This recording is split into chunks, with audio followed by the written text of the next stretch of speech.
Assalamualaikum warahmatullahi wabarakatuh. Pada video sebelumnya kita telah membahas mengenai aksioma etika ekonomi Islam, ya. Dan pada video kali ini kita akan membahas bagaimana aksioma tersebut digunakan dalam prinsip ekonomi syariah sehari-hari. Bagaimana kita menggunakan etika-etika tersebut dalam kehidupan sehari-hari. Di dalam kehidupan sehari-hari kita telah melihat banyak sekali transaksi ekonomi dan kita tidak menyangka bahwa di dalam transaksi tersebut sebenarnya terselubung beberapa larangan-larangan yang dilarang dalam Islam. Jadi kalau dalam Islam itu ada istilah maghrib, maisir, gharar, dan riba. Nah, hari ini kita akan membahas satu persatu definisi, contoh, dan juga jenis-jenis dari beberapa transaksi yang dilarang ini. Yang pertama adalah maisir. Maisir, kalau secara harfiah, berasal dari bahasa Arab, yaitu yasaro, atau juga yasar, atau yusro. Kalau yasar itu artinya harta, kalau yusro artinya kemudahan. Jadi kalau singkatnya, maisir itu adalah bagaimana kita memperoleh harta dengan cara-cara yang mudah. Atau dalam hal ini bahasa gampangnya adalah gambling. Nah, gambling ini sebenarnya apa saja sih yang bisa kita temui dalam kehidupan sehari-hari? Gambling atau judi itu merupakan salah satu yang harus kita waspadai, karena jangan-jangan dalam kegiatan kita sehari-hari ada yang namanya gambling juga. Contohnya adalah jika kita berinvestasi, kita menginginkan yang besar, tapi juga dengan dana yang sedikit. Lalu kita berspekulasi akan mendapatkan hasil yang besar di akhir. Maka itu bisa dikatakan kita sebagai maisir atau berjudi. Apa yang perlu diwaspadai juga adalah judi bola, taruhan dalam olahraga, terus judi-judi yang online gitu ya. Itu adalah termasuk maisir dan kita harus mewaspadai transaksi-transaksi yang seperti ini. Dan yang kedua adalah gharar. Gharar itu artinya tidak jelas kalau secara bahasa ya. Dalam hadis disebutkan nah Rasulullah Shallallahu alaihi wasallam an bai'i hasoh wal bai'il gharar. Nah, dalam hadis ini jelas disebutkan bahwa Rasulullah telah melarang adanya jual beli gharar. Jual beli gharar itu yang seperti apa sih? Nah, ini juga perlu kita waspadai dalam transaksi kita sehari-hari. Jangan-jangan dalam sebuah transaksi kita, apalagi yang sekarang banyak yang berbasis online, transaksi kita mengandung aspek gharar atau ketidakjelasan. Ada beberapa hal yang menyebabkan transaksi kita dalam hal jual beli khususnya itu menjadi gharar. Yang pertama adalah ketidakjelasan dari objek yang diperjualbelikan atau barangnya. Misalnya kita mau jual beli handphone ya, tapi yang ditampilkan adalah handphone dummy atau handphone yang untuk pajangan aja gitu ya. Terus kita beli, jika itu memang dia tidak cukup jelas dalam spesifikasi disebutkan bahwa itu adalah handphone dummy, itu adalah jelas sebuah transaksi yang gharar.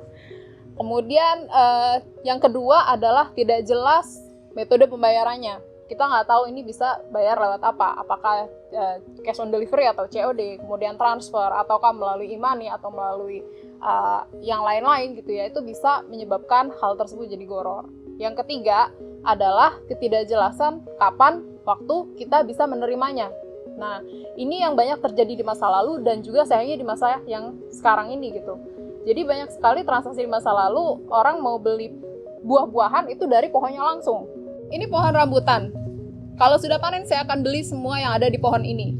Nah, itu gharar yang terjadi di masa yang lalu. Kita nggak tahu apa sih kapan akan berbuah, apa sih jenis rambutannya, kemudian berapa jumlahnya, itu tidak cukup jelas gitu ya. Jadi jangan sampai kita melakukan transaksi yang seperti gharar ini. Jadi ada banyak sekali di mana kita merasa transaksi kita aman-aman saja, tapi ternyata mengandung aspek gharar.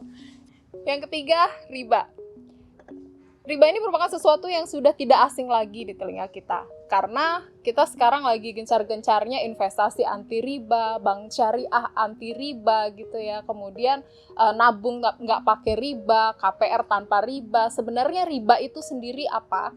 Nah, kita harus cukup jelas tentang definisi riba itu sendiri. Riba dari segi bahasa berarti bertumbuh. Dikatakan dalam Al-Quran, surat Ar-Rum ayat 39, A'udzubillahi minasyaitonirrajim, Bismillahirrahmanirrahim, wa ma ataitum miriba liyarbu fi amwalin nasi fala yarbu indallah. Jadi di sini riba dikatakan sebagai sesuatu pertumbuhan dari harta atau pertambahan dari harta. Nah, apa yang dimaksud dengan riba dalam syariat? Dalam syariat, riba dikatakan pertambahan dari harta yang berasal dari transaksi ekonomi, baik itu utang piutang maupun jual beli. Itu ya. Kemudian apa bedanya nih riba dengan jual beli? Riba dan jual beli ini terkesan mirip ya, karena sama-sama mendatangkan pertambahan harta. Dalam jual beli kita mengenal adanya laba atau margin. Nah, apa bedanya antara laba ini dengan riba? Apabila margin, kita sudah tahu berapa keuntungannya. Ada barang yang diperjualbelikan dan itu jelas. Sedangkan apabila riba, itu berasal dari sesuatu yang batil, sesuatu yang bukan hak kita. Sehingga di situ ada hak orang lain yang dizolimi. Nah, aspek inilah yang menyebabkan riba itu dilarang dan jual beli itu diperbolehkan. Kemudian kita akan membahas kembali jenis-jenis riba. Jangan sampai kita terjebak pada transaksi-transaksi yang di dalamnya ada ribanya. Riba secara umum dibagi menjadi dua. Tadi saya jelaskan, dia bisa saja terjadi pada utang piutang atau pada jual beli. Pada utang piutang ada dua jenis lagi, yaitu riba qard dan riba jahiliyah. Riba qard itu artinya jika kita berhutang dengan persyaratan akan bertambah jumlah utangnya. Semisal, Anda pinjam sama saya 1 juta, tapi saya persyaratkan Anda harus kemudian menambah ketika membayar 1.200.000. Nah, itu namanya riba qard. Yang kedua, riba jahiliyah.